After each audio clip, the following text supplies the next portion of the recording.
Kemudian besoknya lagi dengar satu ayat lagi. Fawailul lil musallin. Celakalah orang ternyata orang yang sholat ini celaka teman-teman, ini satu ayat ini. Ayo kita sampaikan semuanya di dunia ini, orang-orang Islam ini sampaikan semua bahwasanya orang yang sholat itu celaka, masuk neraka well, ancamannya itu neraka well bagi orang-orang yang sholat. Nah. Assalamualaikum warahmatullahi wabarakatuh. Halo teman-teman, ketemu lagi ya dengan kita Mr. Coach. Yuk mari kita ngobrol di channel ini. Yuk mari kita siapkan kopinya yang kental.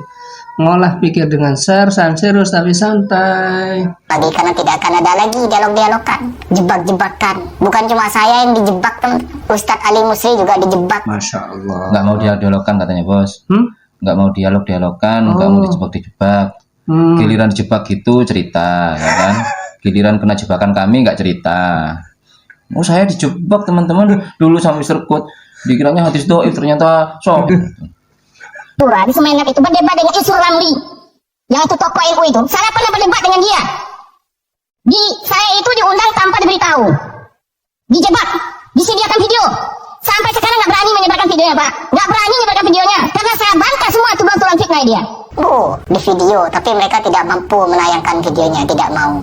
Allahu Akbar. Ya sekelas Ustadz saja dijebak, apalagi saya. Dan Kasihan tuh Pak Ali Musri itu bos ya. Iya kasihan bos. Cerita bohongnya disebarin oleh disebarin oleh umatnya sendiri. Jadi dosanya terus jariah, dosanya terus jariah. Iya bos. Ini kok nggak malu gitu bos ya? Sekarang Bang Heri Pras turun levelnya Heri Pras. Oh, dulu dia di atasnya Sifate, sekarang sama kayak Sifate dia. Jadi kayak gitu ya kan, kurang berpikir jadinya bos. Jadi lemot berpikirnya bos. Ya. Iya. Harusnya timnya tahu kan channelnya Avandi. Oh ya kan? iya. Harusnya tahu channelnya Avandi. Salah itu dijebak itu menurut saya tidak benar seperti itu. Nggak benarnya gimana itu? Artinya sebelumnya yang jelas itu kan ada undangan. Pada waktu itu beliau berdua antara Ustadz Idrus Ramli dengan siapa itu? Ustadz Ali Musri memang sama-sama menjadi penyaji di depan. Pemateri. Apa terjadi? Anggaplah seperti orang debat antara Idrus Ramli dan Ali Musri, saling jawab, saling tanya, apa terjadi Ustadz? Sedikit ada, artinya sebentar cuma. Sedikit mengomentari Ustadz Idrus Ramli tentang keaswajan. Beliau bilang, jangan komentari saya jika tidak ingin dibeberkan tentang fitnah dari Salafi Wahabi.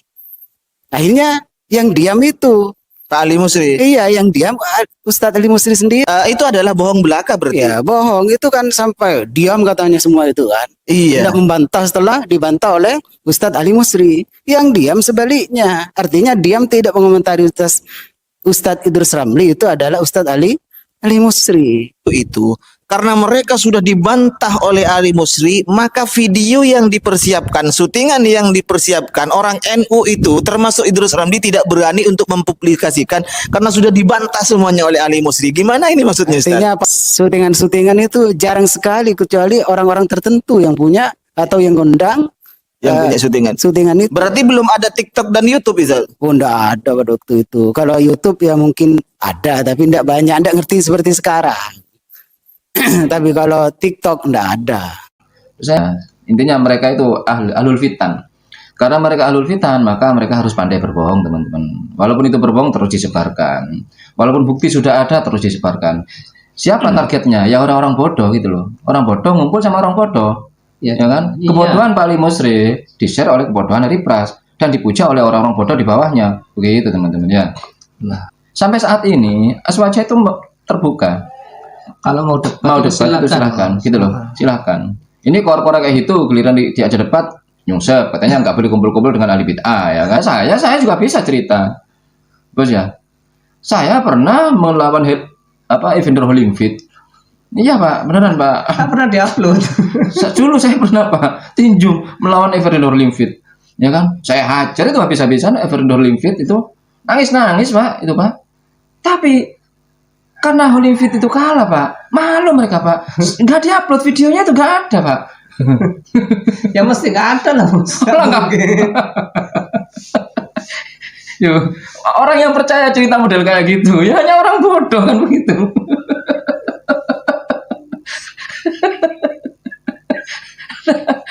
Terus disebarin pula, ini hari pas nyebarin.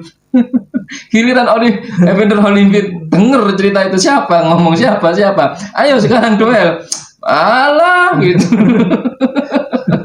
Alah, ndak ah, itu males saya, nanti saya dijebak lagi. Jadi lucu ya ketika melihat tingkah-tingkah mereka ini, lucu teman-teman. Ingin memuliakan kiai, ingin memuliakan guru mereka, tetapi caranya murahan, geruduk sana geruduk sini. Iya. Jadi lucu ya melihat tingkah-tingkah tak wabi-wabi, bayi-bayi wabi yang tantrum nih bos ya, itu lucu.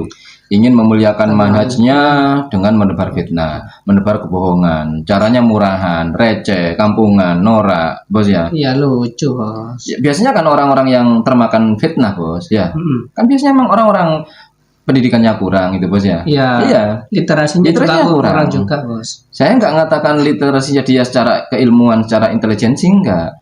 Ya, literasi keagamaannya itu kurang. Jadinya gampang mereka dibodohi dengan masalah agama gitu. Gampang, tapi kalau literasinya banyak terkait keagamaan, mau dibodohin itu enggak susah. Mau dibully masalah agama ya kan. Lalu tempel-tempel amplop juga. Karena apa? Kata Nabi Muhammad SAW, jangan sampai salaman, jangan sampai nyentuh. Karena nyentuh wanita yang bukan mahram, lebih baik kepalanya ditusuk pakai besi yang tajam.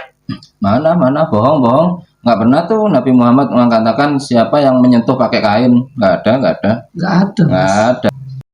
Daripada nyentuh wanita yang tidak halal baginya. Bahkan satu lagi yang lebih tegas kata Nabi Muhammad SAW, perempuan lewat di depan laki-laki bersolek pakai parfum wangian, hanya lewat, tidak sentuh-sentuhan, tidak cium-ciuman tangan, tidak pandang-pandangan. Kata Nabi apa? Wanita itu pezina, dan laki-laki yang melihatnya pezina juga. Apa itu?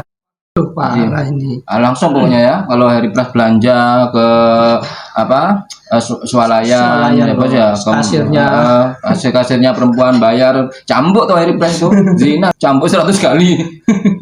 Kasirnya juga gitu, cambuk 100 kali kalau sudah berzina, ya kan? Ya beginilah orang kalau mengartikan hadis ya apa adanya bos, sesuai dengan otaknya.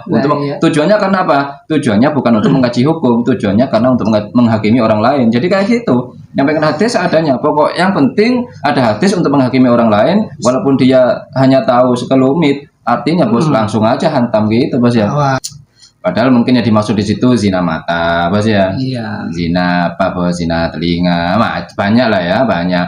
Eripla juga gitu. Kalau masalah zina mata, zina telinga, Anda ngomong gini dengan penuh fitnah, itu sudah penuh darah.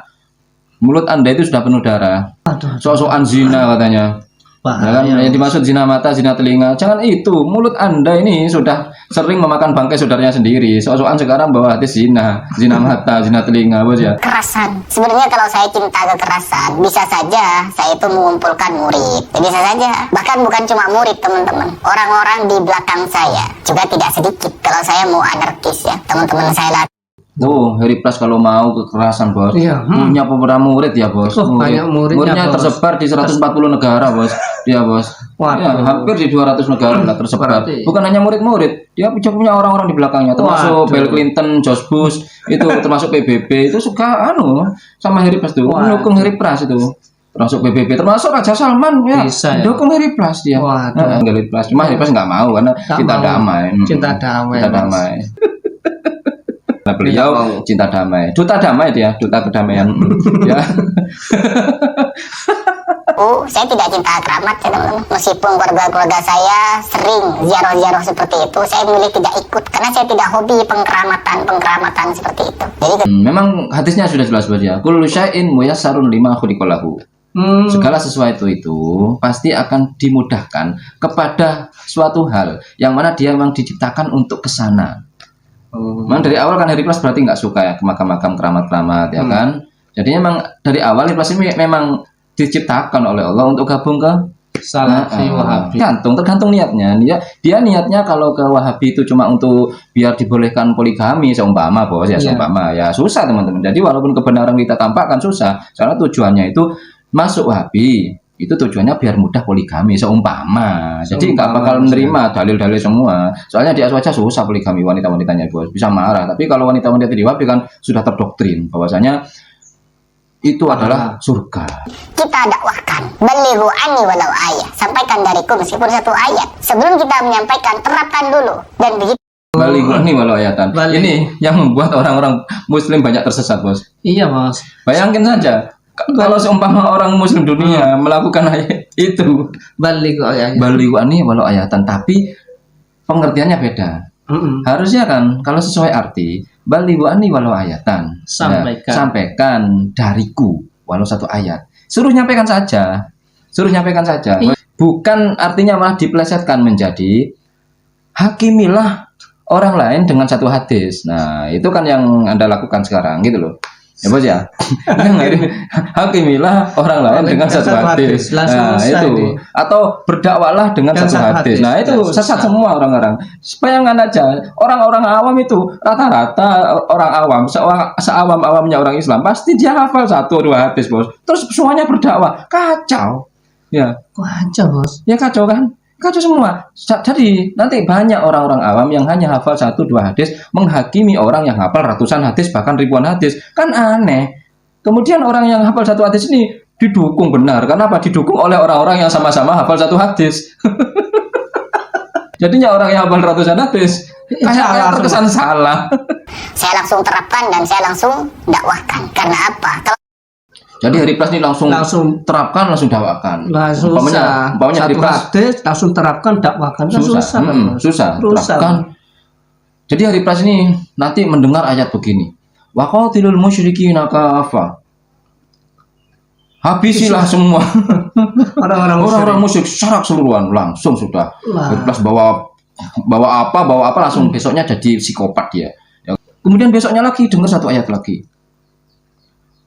Fawailul lil musallin. Ternyata orang yang sholat ini celaka, teman-teman. Ini 1 ayat ini. Ayo kita sampaikan semuanya di dunia ini. Orang-orang Islam ini sampaikan semua bahwasanya orang yang sholat itu celaka, masuk neraka well. Ancamannya itu neraka well bagi orang-orang yang sholat. Nah, ini padahal antara hadis satu dengan hadis yang lainnya kan saling berkaitan. Saling berkaitan. Kalau bagi mereka enggak, teman-teman. S1, S2 dulu usul fikih, belajar dulu, begitu setelah belajar ditafsir. Ya, setelah menafsir perkataan Nabi Muhammad, mereka keluar hukum baru. Begini. Ya Allah, Hari Plus itu siapa? Dia kan yang benar disalahkan.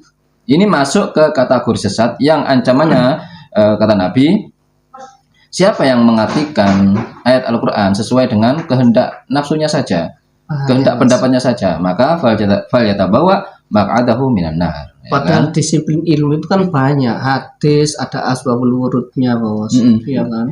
Nggak ada, seluruh ulama dunia nggak ada yang berkesimpulan bahwasanya belajar dulu yang benar usul fikih baru dakwah. Itu salah katanya. Ulama dunia mana? Ya kan? Ulama dunia mana? Timnya ini apa? Masa ini sesuai kehendak timnya? Ini goblok-goblok nih timnya Hari Plus ini. Masa kayak gini nggak disensor? Harusnya kan disensor. Wah, ini salah ini. Menurut agama salah ini. Masa belajar dulu usul, tafsir segala macam salah. Baru dakwah kan gitu. Baru dakwah. Terus apa fungsinya? Ulama-ulama itu membuat kitab tafsir. Apa fungsinya ulama-ulama itu membuat usul fikih, ilmu tafsir, mustalah hadis? Apa fungsinya? Berarti Hari Plus menggiring bahwasanya nggak usah gitu-gituan, ribet gitu loh. Saya jadi pusing kata Hari Plus kalau bicara gitu-gitu. Ya kan mending langsung hadis terjemahan dakwahkan sudah. Itu kata Hari Plus. Akhirnya diancam ke neraka, dia nggak sadar teman-teman ya. Ya kan kayak gitu teman-teman. An Ibnu Abbas qala Rasulullah sallallahu alaihi wasallam, "Man qala fil Qur'an bi ra'yihi falyatabawa maq'adahu minan nar." An Jundubin, secara singkat saja teman-teman ya. An Jundubin bin Abdullah qala Rasulullah sallallahu alaihi wasallam, "Man takallama fil Qur'an bi ra'yihi fa asaba faqad akhta." Bahwa satu orang yang mengartikan Al-Qur'an dengan pendapatnya sendiri walaupun benar, itu masih salah teman-teman. Apalagi tidak wakil serampangan tambah rusak, Bos. Akhirnya akan terjadi pertikaian antara umat. Iya, itu makin banyak kan perbedaan kan. Awalnya itu madhab cuma ada 4, mungkin ditambah Ibnu Taimiyah dan Ibnu Wahab. Kemudian Hari Plus menyampaikan pendapat kayak gini. Jadinya madhab itu ada lebih dari 1 miliar teman-teman. Karena orang Islam sekarang kan sudah hampir 2 miliar. Masing-masing berpendapat dengan dirinya sendiri. Masing-masing berpendapat, gitu loh. Ya, mau bilang Habib Umar tidak paham usul fikih, coba bilang, berani nggak? Nggak berani kan. Berani saya berani. Habib Umar paham usul fikih tapi nggak pernah ngomong bahwasanya Imam Syafi'i salah gara-gara dikritik Imam Ahmad bin Hambal. Ya bos ya. Kalau rumus Hari Pras kayak gitu, Imam Syafi'i salah gara-gara dikritik Imam Ahmad bin Hambal. Kemudian Imam Ahmad bin Hambal dikritik lagi oleh muridnya. Imam Ahmad bin Hambal jadi salah. Kemudian lagi ini dikritik, jadinya mentok ke Hari Pras. Hari Pras lah yang mengkritik semua ulama-ulama. Jadi maha benar lah Hari Pras. Nah, itu penggiringannya kan begitu rumusnya Hari Pras ini. Jangan main gerbek-gerbekan, karena apa yang saya sampaikan pasti kalau Allah, kalau Rasul, dan pasti kalau Rasul yang sahih, bukannya maudhu atau Bohong dia, bohong. Sama kayak ustadznya itu, sama kayak Pak Khalid Barsalama. Yang kami sampaikan adalah kalau Allah, kalau Rasul. Nggak ada. Mana ada kalau Allah, kalau Rasul, fardu rukunnya wudhu ada 2. Itu kalau Khalid Barsalama, bukan kalau Allah, kalau Rasul.